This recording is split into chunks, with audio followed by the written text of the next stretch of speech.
Dito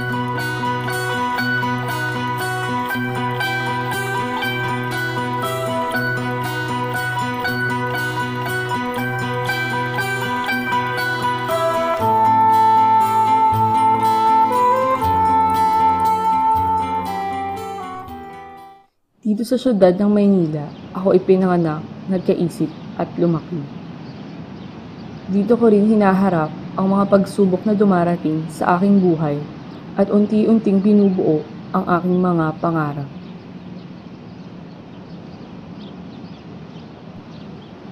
Ako si Pepay, isang ordinaryong taong nangangarap na maginhawang buhay at ang makita at makapiling ang aking mga tunay na magulang. Bata pa lamang ako ay wala na akong nakagis ng tunay na magulang. Ihinabilin ako sa kaibigan ng nanay ko noon at nangakong babalikan daw ako. Namamalimos ako noon sa may simbahan upang may pangkain ako sa pang-araw-araw. Siya si Manay, kaibigan daw siya ng nanay ko.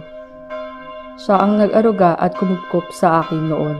Minsan, tumutulong ako sa kanya sa pagtitinda ng sampagita at kandila sa may simbahan. Pamilyadong tao si Manay, kaya't minsan ako na lamang nag-aasikaso sa aking sarili. Mahirap para sa isang batang tulad ko ang walang magulang na gumagabay sa aking paglaki. Parating sumasagi noon sa aking isipan ang aking mga tunay na magulang. Binilang ko ang aking naipon sa pamamalimos at pagtitinda ng sampagita at kandila sa may simbahan. Pero parang hindi pa sapat ang aking naipon upang mahanap ko ang aking mga tunay na mga magulang. Hanggang sa aking paglaki, nandyan pa rin ang aking pangarap na makapiling at makita ang aking mga tunay na magulang.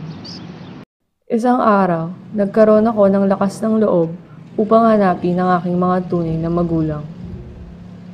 Sabi ni Manay noon, sa Cavite naninirahan ang pamilya ng aking ina. Pumunta ako ng Cavite dahil yun ang sabi ni Manay. Sa bayan ng Imus daw naninirahan ang pamilya ng aking ina. Kung saan-saan ako nakarating, palibhasa'y baguhan lamang ako sa lugar na ito. Hindi ko alam ang mga pasikot-sikot dito. Nakarating ako sa munisipyo nila. Nagtanong ako kung saan ba nakatira ang nanay kong nagngangalang Nelly Mescalado. Babaitang tao sa munisipyo, tinulungan naman nila ako.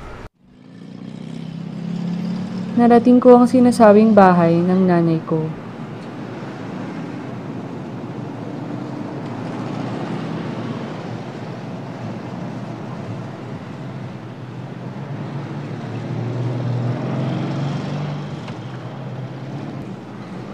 Pero talagang malupit ang tadhana.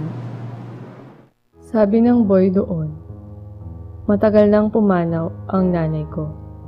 Nakipag-living daw ito sa customer niya, na siya palang tatay ko. Minaltrato ng tatay ko ang nanay ko. Makalipas ang ilang araw, nakonsensya ang tatay ko. Nag-suicide daw ito. Natagpuan silang patay sa bahay na tinitirhan ng tatay ko. Ngayon, masasabi kong baka hindi naman pala talaga ako iniwan ng nanay ko. Ang lahat ng bagay ay may dahilan. At hindi ko na matutupad pang muli ang pangarap kong makapili ang aking mga tunay na magulang. Patuloy ang daloy ng buhay ko ngayon. Nandito ako ngayon sa Maynila upang ipagpatuloy ang nakasanayan ng buhay.